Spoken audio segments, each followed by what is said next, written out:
మా ప్రభుత్వం కానీ మేము పదే పదే ఎన్నో సందర్భాల్లో చెప్పడం జరిగింది.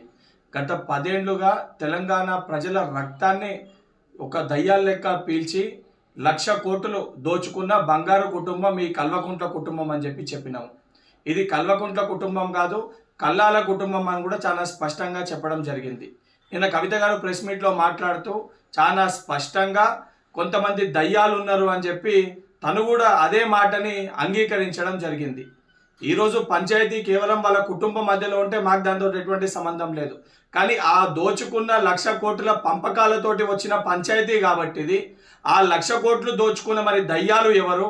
కేసీఆర్ గారిని అన్నారా, లేదా కేటీఆర్ దయ్యమని అన్నారా, సంతోష్ రావు దయ్యమని అన్నారా, హరీష్ రావు దయ్యమని అన్నారా, లేదా బీఆర్ఎస్ పార్టీలో ఇంకే నాయకులని దయ్యాలని చెప్పి మీరు ఉద్దేశించి మాట్లాడినరో దానికి స్పష్టత తెలంగాణ సమాజానికి తెలంగాణ ప్రజలకి ఇవ్వాల్సిన బాధ్యత మీ పైన ఉంది. శాసన మండలి సభ్యునిగా కవిత గారిని దీనిపైన స్పష్టత ఇవ్వాల్సిందిగా కోరుకుంటున్నా.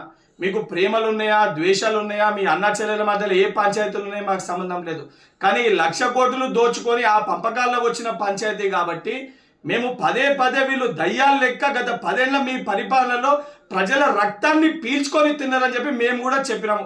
ఆ చెప్పిన మాటల్ని మీరు కూడా స్వయంగా ఆ కుటుంబంలో ఉన్న ఒక కుటుంబ సభ్యురాలు కల్వకుంట్ల కవిత గారు అంగీకరించారు.